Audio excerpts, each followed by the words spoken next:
So this GoFundMe was brought to my attention by one of my viewers, and it's for Eric Rohman, a former employee of Mount Pleasant Public Schools, for his legal fees. Let's have a look. It says Eric Rohman is organizing this fundraiser. Hi friends, I have been very on the fence about this, but desperate times call for desperate and innovative measures. As some of you may know, I am in legal trouble. The details aren't important for some reason. But suffice it to say, it's been very expensive. My family has been extremely supportive and has lent me the money to get very good legal counsel, but I'm feeling extraordinarily guilty about putting them in debt for my troubles. As of now, there is a very well-funded and extreme right-wing group in town that are pressuring the county prosecutor to convict me of a crime I didn't commit to further their own political agendas. I fear that I may have to stand trial and incur another huge debt.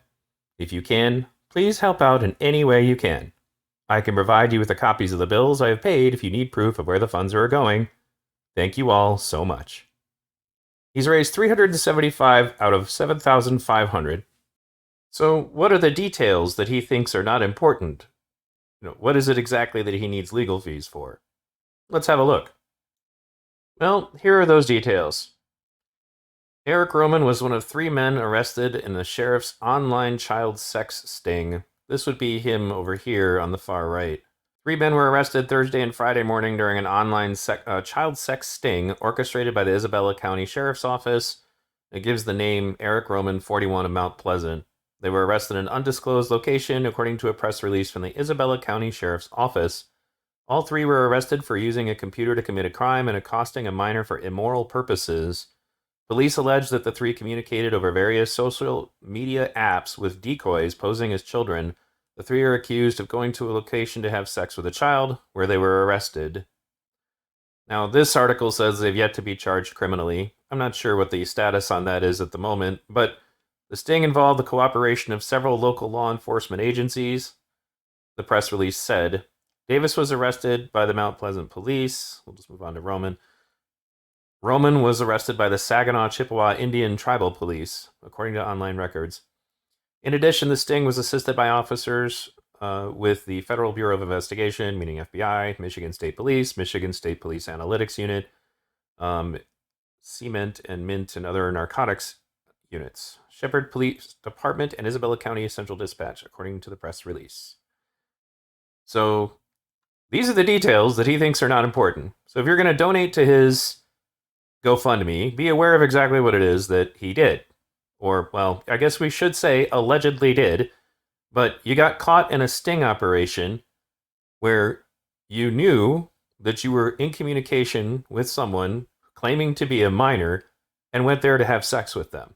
Some of you who follow my channel may already be familiar with Eric Rohman, just not that he had a fundraiser going, but in any case, just for the sake of those of you who I'm sharing this with who may not have watched that other video, Eric Rohman was one of the pedophile teachers that I featured in my video, Are They Coming for Our Kids?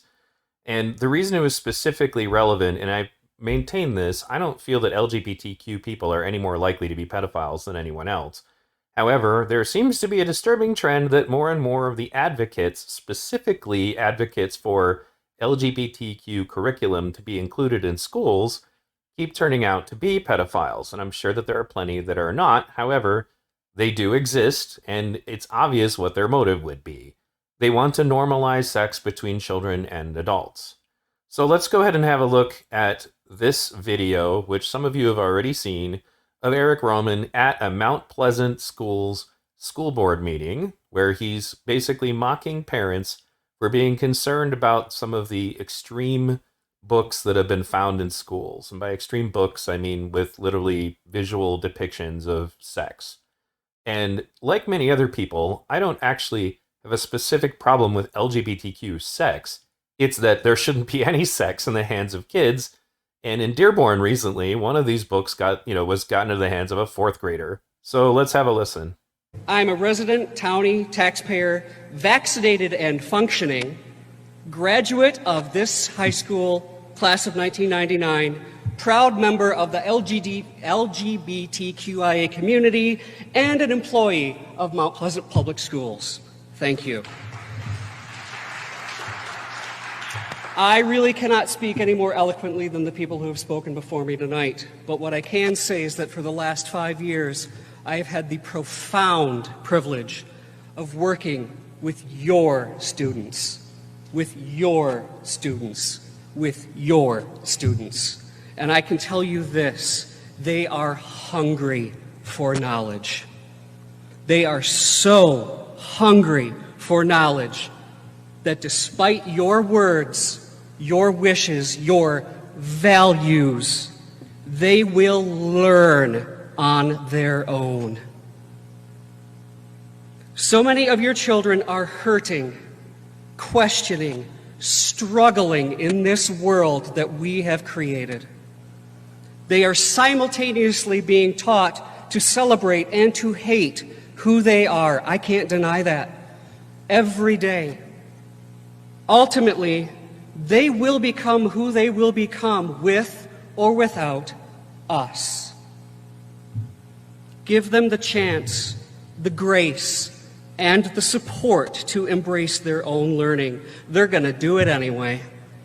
No matter what you say or do, no matter how many candles you light, no matter how many rallies you hold. With liberty and justice for all. So that was Eric Rohman addressing his school board and the parents that had assembled to have concerns about some of the books that were being included.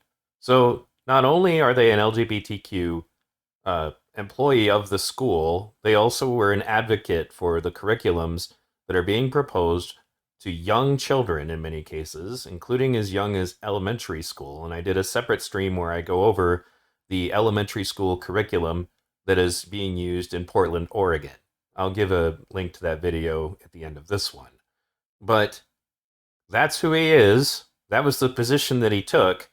And then, lo and behold, now he's in legal trouble because he's been arrested in a pedophile sting. So, what should we do about this? Well, we know that GoFundMe has kind of an inconsistent enforcement of their policies regarding things like this. For example, they took Kyle Rittenhouse's GoFundMe down immediately, yet they allowed Daryl Brooks, the Waukesha Parade massacre killer, to have his GoFundMe up for several days before it was taken down.